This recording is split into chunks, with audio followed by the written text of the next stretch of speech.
Hi, everyone. I'm just going to wait for the webinar to start. I just wanted to open up and let people start joining, but I'll get started promptly at 9 o'clock.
I'm just waiting for a few more people to join, and then I'll get started at 9 o'clock.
Okay, I'm going to go ahead and get started. Good morning, everyone. Thank you for joining us for today's webinar on student engagement. My name is Jill DeFranco, and I'm on the training and support team at Hawks Learning. Throughout the pandemic and the shift to online learning, we have noticed that many students seem to be having a difficult time staying engaged and motivated within the virtual classroom environment. Today, we'll be sharing tips and ideas, both Hawks related and not, that we have compiled to help address this lack of engagement and motivation.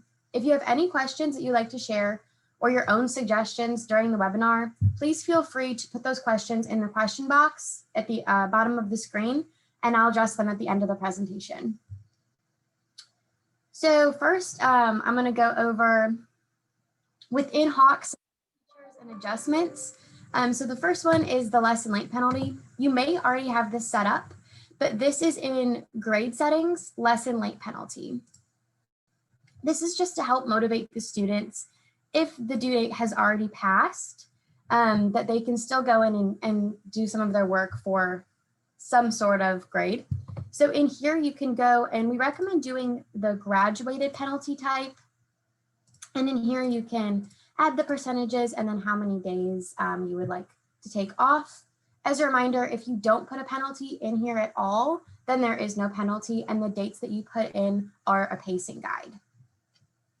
The next is automated reminders. And in here, so you go to tools, make sure you're always saving as you're going through. So I'm going to go to tools, communications, and then right here is reminders.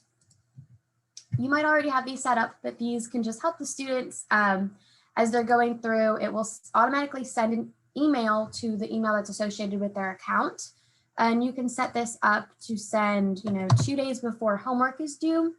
This will automate everything in the screen, and then in the brackets, it will actually put the student's name, the due date, and the lesson. So they'll get those automatically. You don't have to push them out. You can just set this up, and then it will link to the due dates that you put out. Okay, next I'm going to go into curriculum. So if you go to assignments, curriculum, and then click on your section. Up at the top here are the blanket settings that will apply to all of your curriculum. And so there's a few different changes in here and some things that you can do to help the students along. We have this new enhanced practice sessions that you can turn on. This will just help the students as they go through and make a more catered practice session based off of questions in the past and student information on how to help them as they go along. Another option in here is if you feel that the questions are too overwhelming. Here, this one has 16 questions, or this one has 20. If you feel that that is too many, you can go in and remove and adjust from there. And then also here you can require practice. So if you feel the students are just spending a lot of time in Certify and it's not really helping them out, they need to go and practice and work through those problems. Right here, you can check off to allow students to unsuccessfully attempt Certify one time. So you can do 1 time, 2 times. You can also put in 0 times if you want the students to do practice from the get-go. You can do that here. Next, I'm going to hop into reports. In reports, up here are the key reports, and there's 2 that can be beneficial to see where the students are at.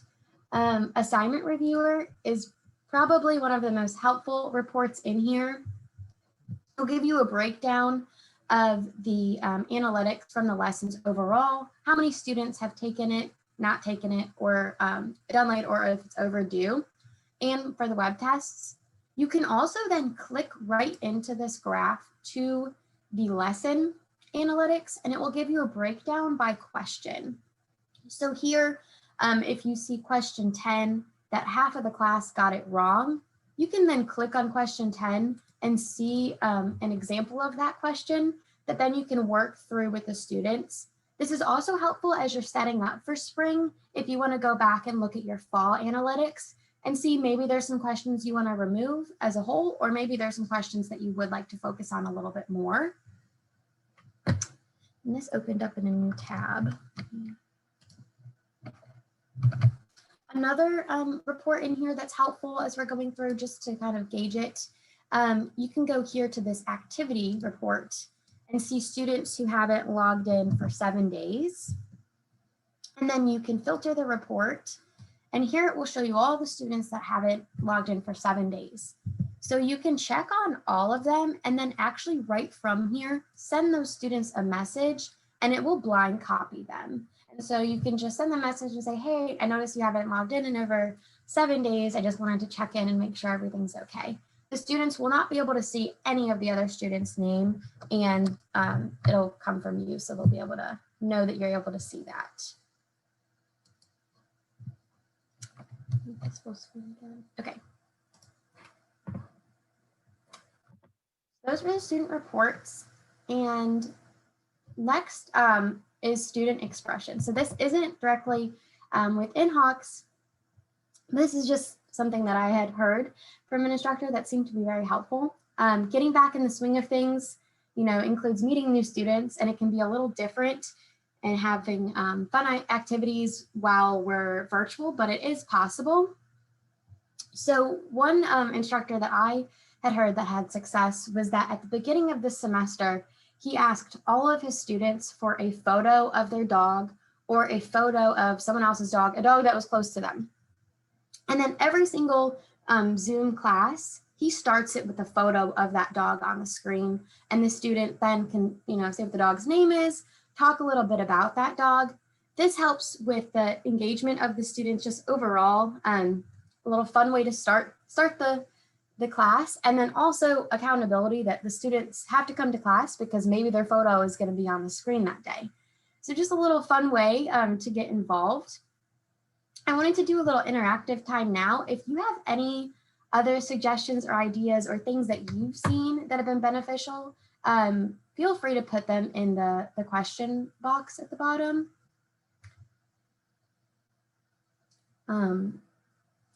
And then I'll see if we get any in.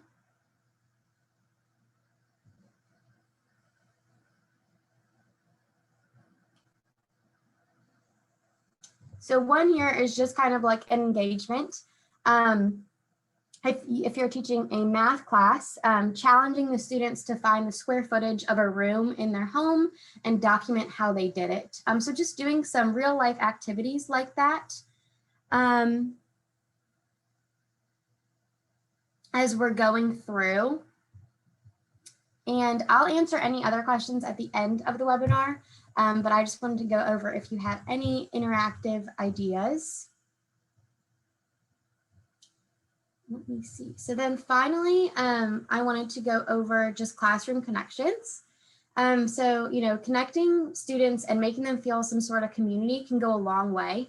Trying to create live discussion boards on different topics. You could pair students together to have accountability partner for studying or just for assignments in general. In the classroom, you could give the students, or in the classroom, typically the students would have the opportunity to just gravitate to other students organically. And it's beneficial to pair students up to maybe help them remind each other they can help each other out when needed. And has anyone had any success with creating virtual community in their virtual classroom?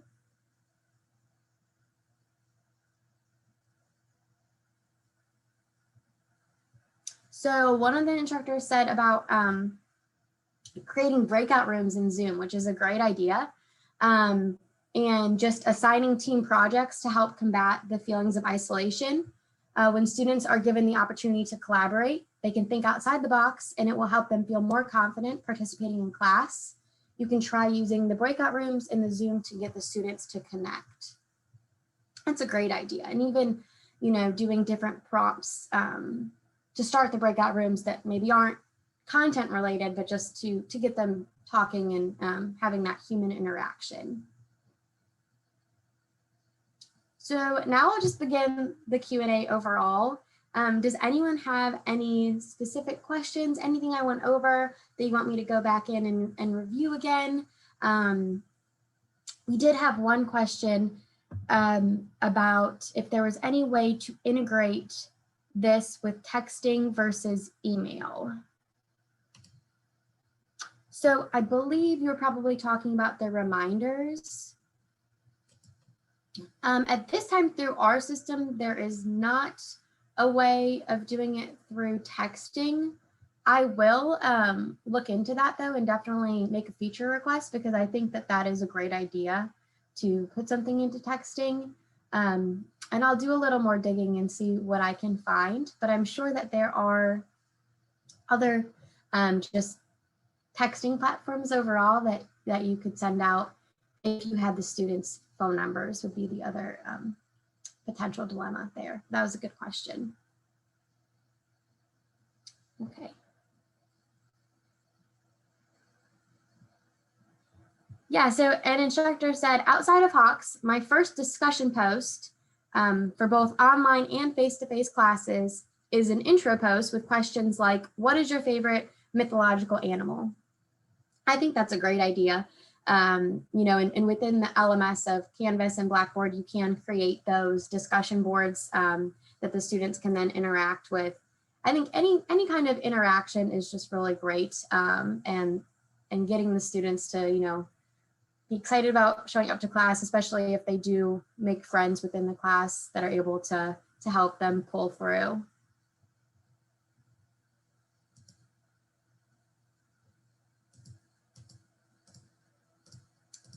Are there any other questions overall or anything else that I can touch on? within here. I think that was really great feedback. And I will look into the texting versus email because I think that's a great idea. And I'm just not sure about getting the students' phone numbers, but we will look into that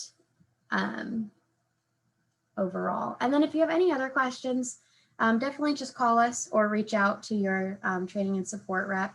We always appreciate your feedback and any information that you might have. You know, we're all going through this very different time together. So if you have found anything that's helpful, we love to hear it, and we love to then help other instructors that we're working with, because, you know, there's no need to reinvent the wheel, and we're all going through this weird time. So just a reminder that you're not alone, and if you feel alone or need anything, definitely just reach out to us. We're always here and happy to help. But with that, it seems like we're just about out of time. So thank you so much for everyone attending today. If you have any questions at all, please feel free to reach out to your dedicated training and support specialist, or contact via phone or our live chat. And we'll be emailing a link out to view this webinar on demand shortly. So you can view this webinar as well as any past and future webinars on our blog, which is blog.hawkslearning.com. But I hope everyone has a great semester, and I hope that our engagement can be a little bit better this semester. Thank you so much.